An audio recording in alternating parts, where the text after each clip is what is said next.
Okay, good afternoon. So, dito po tayo sa EDSA ngayon, sa may tapat ng SM Mega Mall. And galing lang po tayo ng Mandaluyong. So, from Mandaluyong po to Mega Mall, mag-iisang oras na po kaming nagta-travel. So, ganun po ka lala yung traffic dito sa EDSA. And then naalala ko po yung isang discussion namin kasi nabanggit nila during the discussion na ang EDSA raw po ang pinaka-longest na parking space dito sa buong mundo. So yun po yung joke. So dumiretso po yung usapan. Then tinanong kung meron daw po bang solusyon pa ang malalang traffic ng EDSA or mainly Metro Manila. Pero nag-focus po yung discussion sa EDSA dahil po sa longest parking space daw po. Okay. So nung pumunta po sa akin yung question na kung sa tingin natin may solusyon pa ba, so sinabi ko po sa kanila yung ginagawa ng Singapore kasi galing po tayo sa Singapore for 13 years.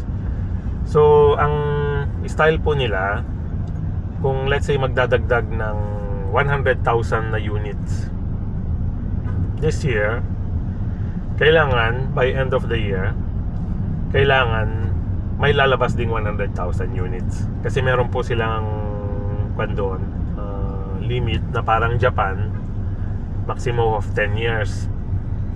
So after 10 years kailangan mo siyang i-dispose, or kung gusto mong i-keep yung sasakyan, maybe dahil collector's item or for some reason meron pong sentimental value yung sasakyan sa atin, so pwede mo pa rin pong i-keep pero magbabayad ka ulit ng sinasabi nilang COE or Certificate of Entitlement. Yung COE po na yun pa lang yung bibilin mong paper para makabili ka ng sasakyan. So hindi po ibig sabihin na meron kang pera, means pwede kang bumili anytime sa dealership katulad dito sa Pilipinas. So doon po kailangan meron ka ng COE, and kinukan po yun minsan. Ang alam ko binibid po yun So let's say 100,000 yung quota, magbibid po yung mga more than 100,000 para makabili ng sasakyan. So ginagawa po ng Singapore yun dahil sa kanilang limitation ng space. So maliit po sila. So yun po yung nagiging challenge dito sa Manila. Siguro i-focus na lang po natin dito sa Manila kasi wala naman po tayong halos problema pagdating sa probinsya. Dito lang po talaga sa Manila ang malala. So nasa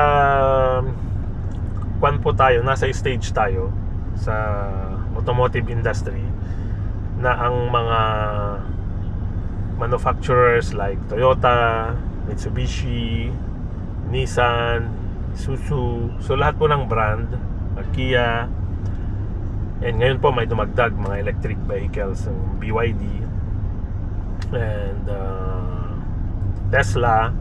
And napag-alaman ko lang po na kapag electric vehicle pala, accepted pala sila sa coding. So mas lalo na naman pong dumagdag yun sa population dito sa daanan sa on a daily basis. So ang malaking challenge po doon is itong mga companies na ito, meron silang mga quota. So let's say si Libis, si Otis, Toyota, may mga quota po yan na binibigay ng manufacturers. Kailangan nilang number of units na ma-dispose. And then maliban po sa quota ng per brand, meron pa pong competition within the interbrand na sino yung top performer, so sino yung pinaka highest. So kumbaga ginawa pong ang ginagawa pong competition yung sales. So which is kasama po yan sa isang country katulad ng Philippines na parang we are in an open market kung tawagin, wala tayong restrictions kasi nga po open market tayo. Sa Singapore meron pong ng batas na kailangan, kumbaga, mas malakas yung government intervention than the economic kumbaga yung effect niya sa economics. Kasi kapag kinurtail mo naman po ang sales, let's say sa ginagawa ng Singapore, so magiging limited yung sales ng sasakyan. Ano po ang ibig sabihin nun?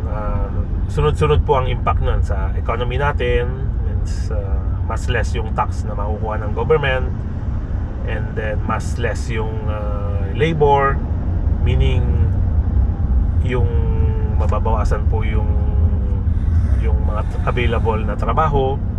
So tuloy-tuloy po ang impact niyan. Tapos sa mga spare parts manufacturer, bababa din po. So hindi lang isa. So hindi siya ganun kadaling i-resolve pagdating sa countries like Philippines.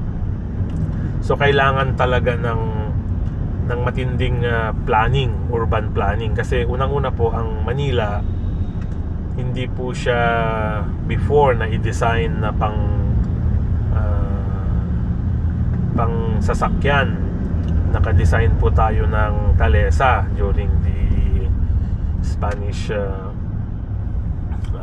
colony, and then same din po sa ibang mga bayan. May mga bayan pa po na medyo makikitid yung daan, mahirap nang i-expand kasi nga po yung structure was built mainly for horse carriages. So parang pag pumunta po tayo ng Ilocos, medyo very minimal po yung kaya nilang i-expand sa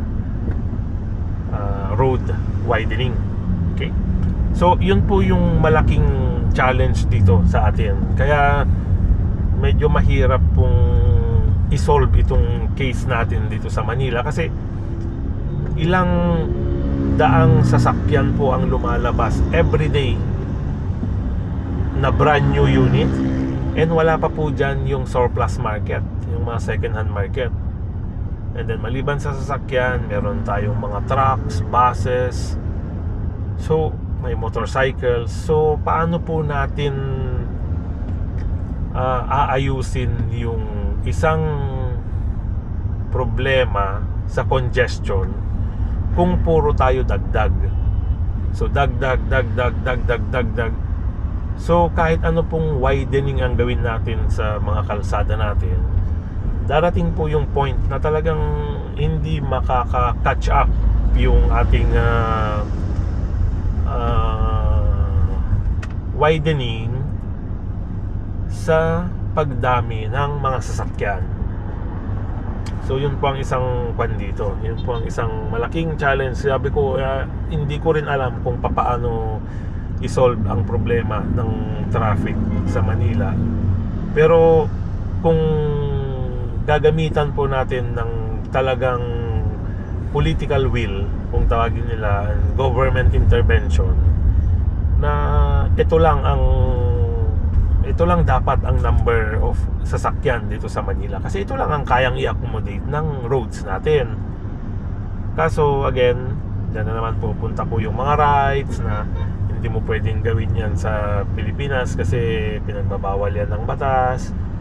So yun po yung mga challenges. So malaki po ang participation ng government pagdating sa ganitong klase ng mga usapin ng road congestion. So hindi po, kahit ano pong gawin natin, darating yung time talaga na siguro bigyan po natin ng ilang years pa, talagang mas lalong sobra po ang traffic dito sa Manila. Nung nag-start po akong mag-aral dito, that was 1996. Then graduate ako ng 2000. Then nagtrabaho po ako ng 6 years sa airport. Noon po ang tinutuluyan namin is nasa likod lang ng airport kasi ang trabaho ko po sa airport. Kapag nag-scooter po ako, 5 to 7 minutes lang po nasa trabaho na ako. Pero pag nagkotse po ako that time, 2 hours. Gagamit lang ako ng service road sa Merville. Ganun na po kalala noon, and that was how many years ago? 25 years ago po yun. Yun na ang problema noon. So before noon, wala po yung mga dumami po. After that, nag-abroad po, then dumami ang mga flyovers, dumami ang nagkaroon ng, that time ang Skyway po during our time ginagawa pa lang yung sa may South Luzon. So dumami po yung Skyway, means nagkaroon ng easement ng traffic congestion. Pero same po, sa isang araw po, ilang sasakyan ang lumalabas araw-araw. And ilan ang pumupunta po dito sa Manila. Maganda po kung araw-araw may 1,000 sasakyan na i-distribute, let's say, ng 10 dealership. So let's say, sabihin na lang natin sa isang dealership 10 sasakyan sa isang araw. Pero kung hindi ako nagkakamali po, parang sa isang dealership sa Toyota, pakorek na lang po ako sa mga makakarinig nito o makakanood, parang 50 to 60 units per month po yata ang quota nila. And that's isang dealership pa lang po. So imagine po yun, ilan ang dealership dito sa Manila. So okay lang kung yung 10 units, yung 50 to 60 units per month na yon, let's say pumunta doon 80% pumunta sa province, then well and good, okay lang. Pero imagine po kung, let's say, sabihin natin more than 50%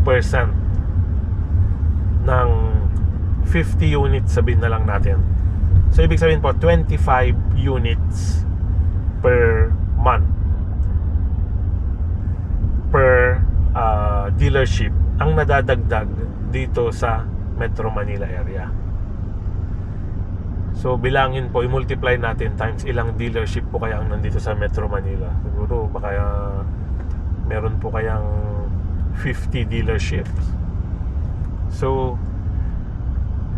yung pagdami ng sasakyan, malayong mas mabilis po kaysa sa implementation ng bagong mga road networks, kasi mas matagal pong gumawa ng kalsada kaysa sa pagdami ng sasakyan. So ito po ang malaking challenge dito sa Metro Manila. Tignan nyo po, anong oras pa lang po, ganito na kagrabe ang traffic dito.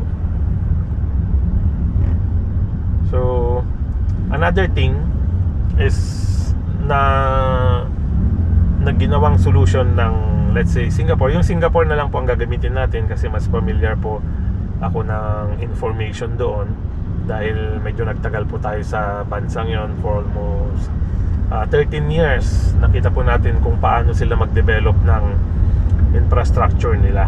Ang ginagawa po ng Singapore, hindi po sila yung parang gagawin lang yung structure kapag kailangan na nila. Hindi po. Let's say sa airport, yung bagong airport nila, yung Terminal 4 sabihin natin. Yung Terminal 4 po, based sa projection nila, let's say sa next 10 years, madadagdagan ang air travel ng, sabihin natin, madadagdagan ng 5 million passengers, ganun pa, per year. Madadagdag sa visitors ng Singapore. So ang gagawin po ng Singapore government, gagawa na po sila ng structure dahan-dahan. Okay, so ginagawa na nila para, since ang projection nila is 10 years, so ita-time nila na yung airport gawa na the time na kailangan na nila. So yung project po nilang 10 years, kailangan nila ng additional facility to cater the 5 million additional passenger traffic sa air travel. Then nandun na yung structure. Pero ang pagkakaalam ko po, pag nagplano ang Singapore, palang 20 years po yata, ganun sila ka-advance mag-isip po.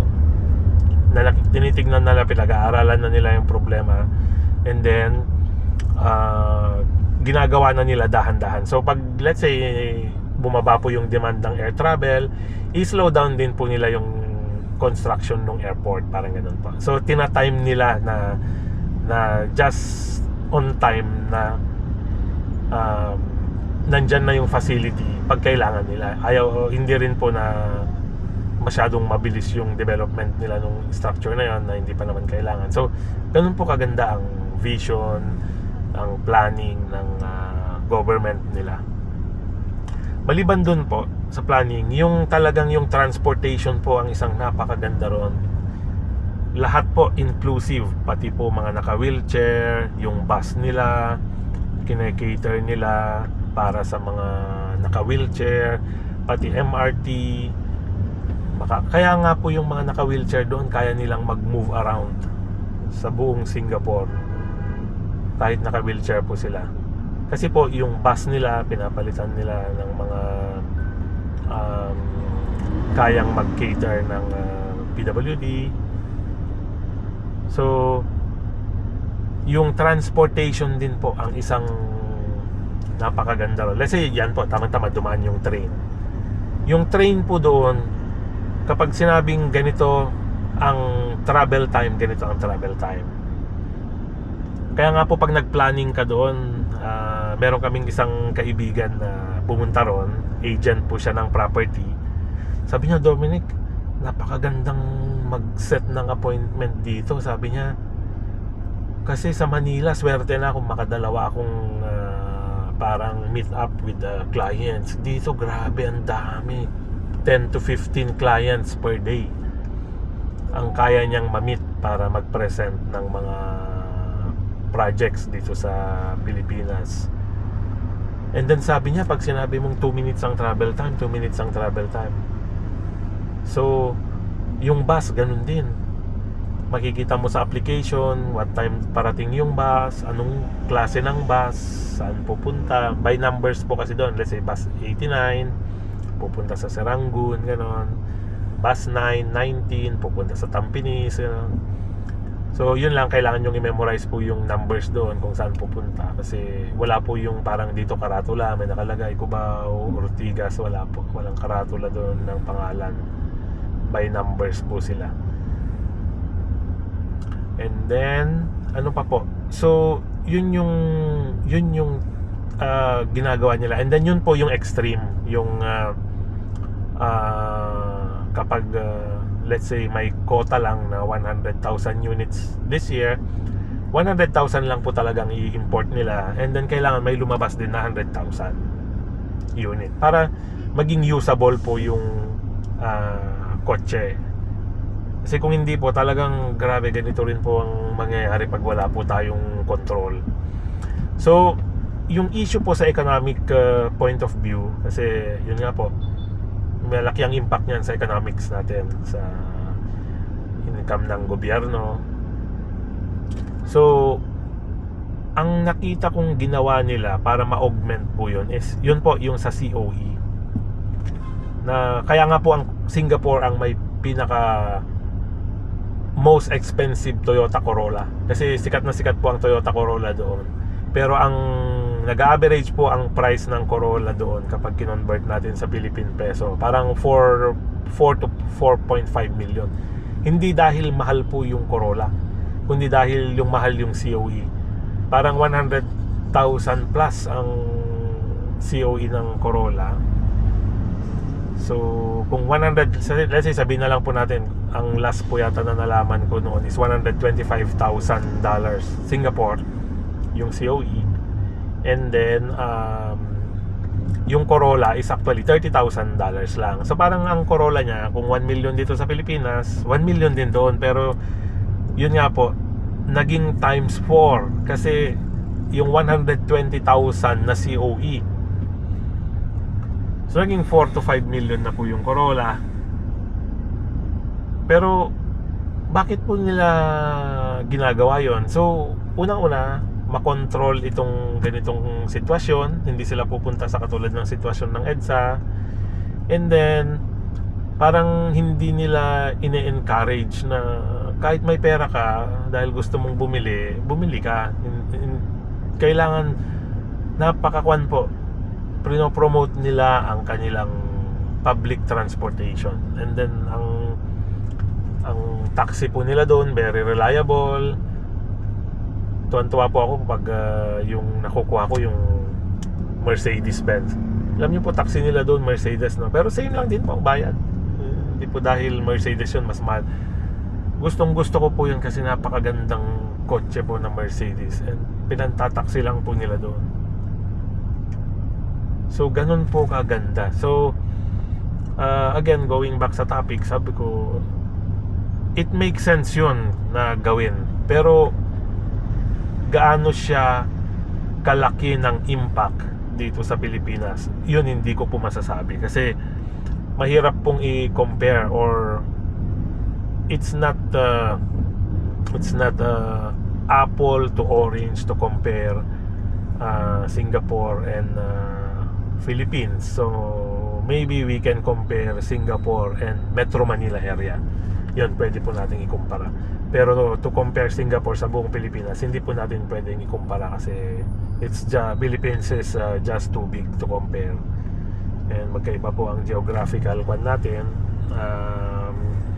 Tawag dito, ang itsura ng Pilipinas sa Singapore. Singapore is one tiny dot lang po sila. Sinlaki ng Metro Manila area. And kung sinlaki po tayo ng Metro Manila area, bago po kami umalis doon, nasa 3.5 yata ang population, including na po kaming mga foreigners plus locals. And para sa kanila, nung nagpaplano silang magdagdag ng additional manpower, which is coming from different countries, parang sa atin mga OFWs, pinag-iisipan pa nila kung hindi ba sumobra na tayo sa 4 million. So hindi lang dahil gusto nilang magdagdag para kumita yung bansa, kundi tinitignan nila yung way of life nila, na ano ba ang malaking impact nito pag dinagdagan natin yung population natin from 3.5 to 4 million. So yun yung mga inaaral po talaga nila. So sana lang yung mga current leaders natin and future leaders, sana ganun po tayo magplan katulad ng mga countries like Singapore, para sa ating mga kababayan. Sa probinsya po, hindi namin masyadong na-experience to kasi hindi naman po ganun kalala ang traffic. Tulad nga po yan, nagising na si Bossing, galing lang po kami ng Mandaluyong ulit, nakatulog na po siya ng isang oras na. Nandito pa lang po kami sa gitna ng EDSA, na kung hindi ko alam, kalalampas lang po ng Mandaluyong. So nandito po tayo, pag titignan ko rito sa maps, White Plains, tapat po ng Camp Aguinaldo. So ganun po, grabe. So ano po ang impact din nito sa economics ng Pilipinas? Grabe po ang nawawalang lost time dito. So ilang million, no, maybe billions of pesos ang nawawala sa productivity dahil po sa hindi natin nagagawa dahil dito sa traffic na to. And then yung pollution, sa dami ng sasakyan na nandito sa EDSA, nagbo-burn ng diesel, ng petrol.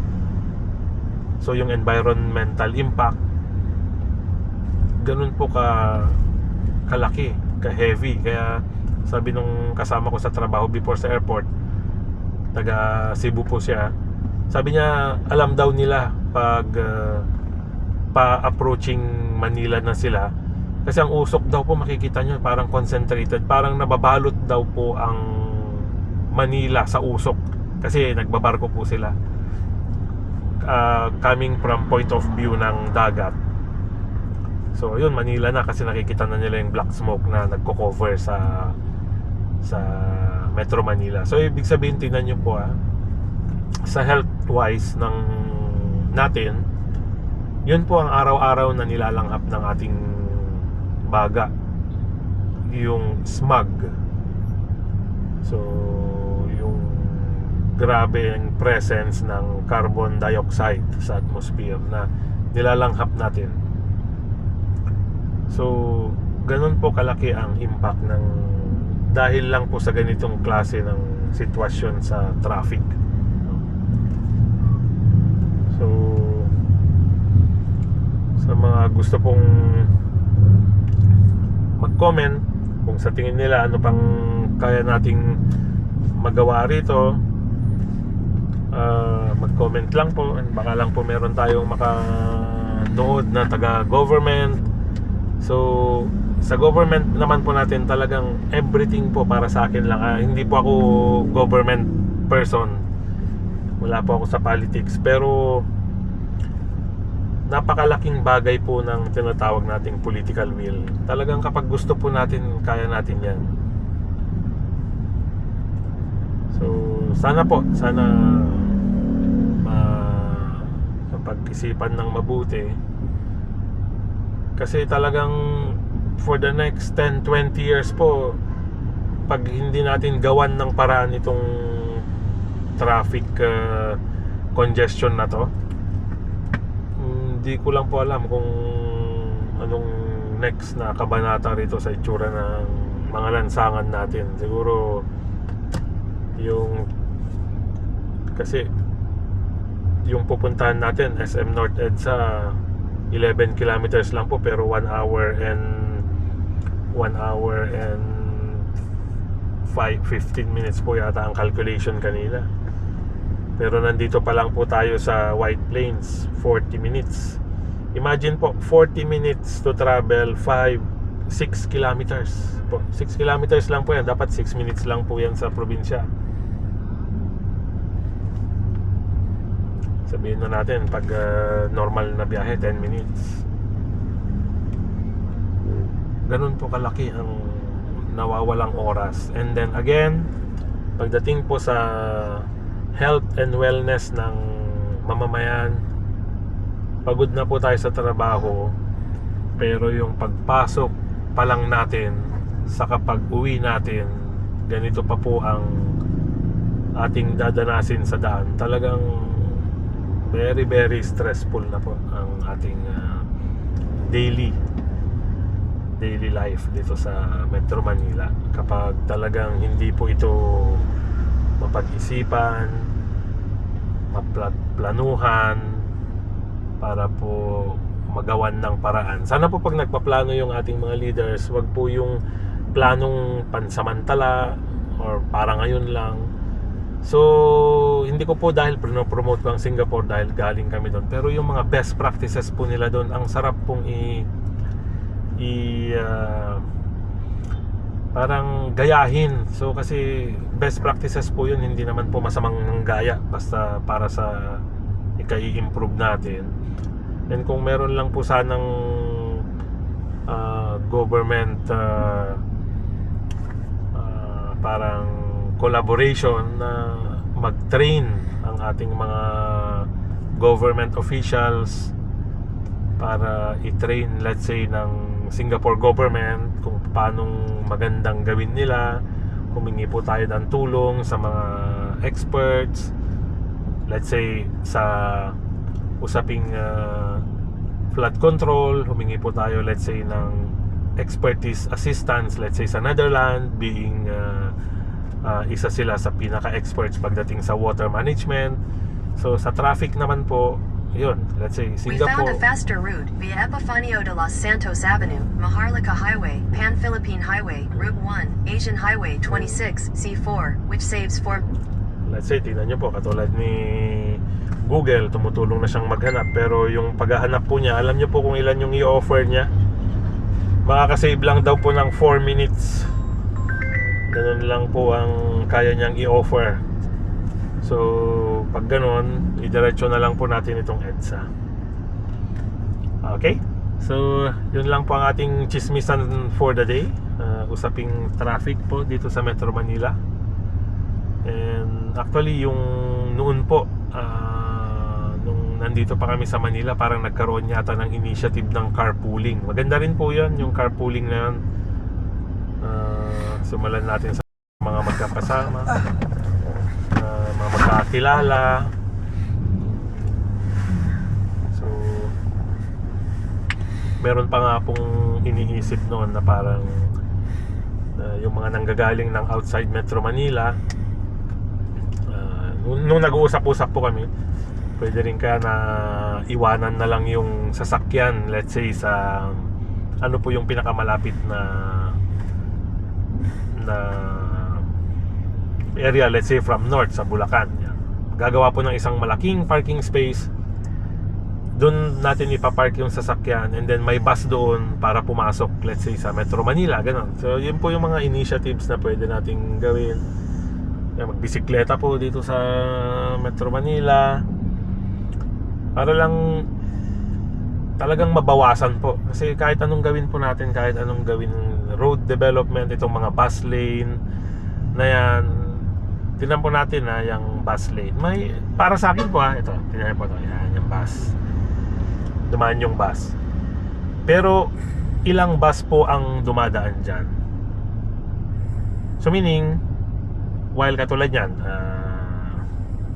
5:35 may dumaan na isa, so tinitignan ko po sa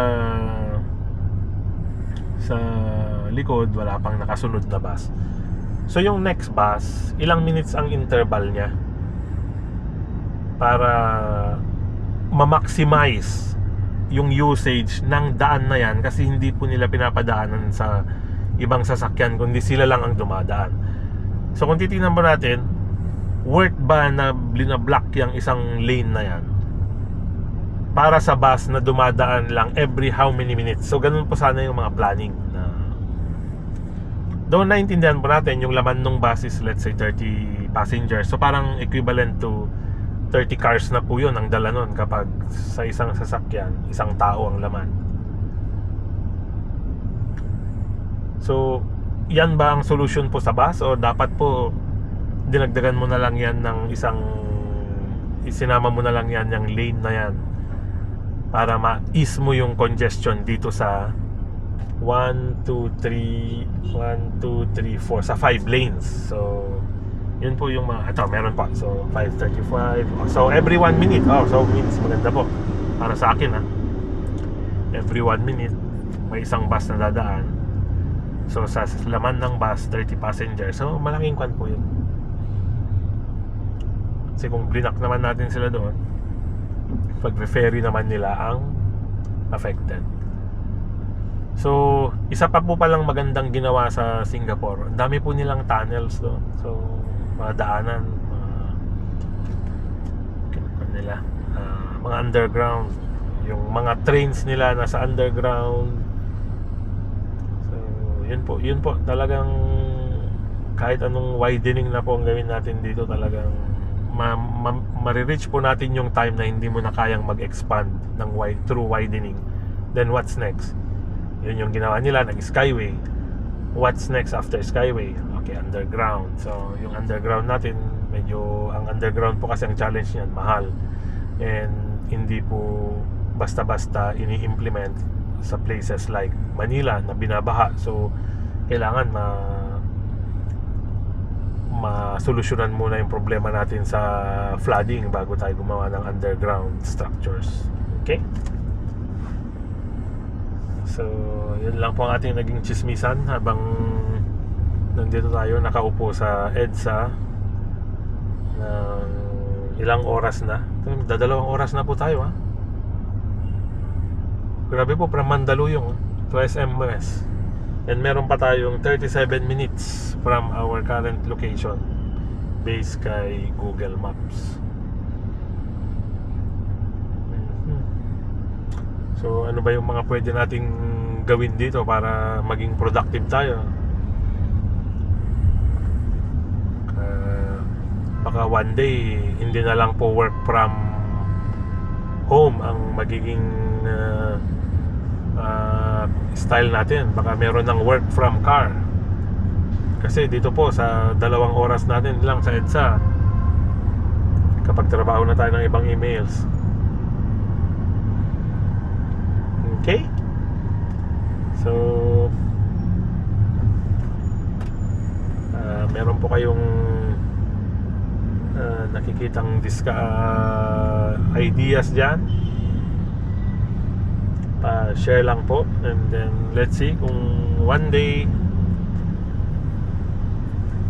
ano naman po yung kaya nating itulong sa ganitong klase ng sitwasyon.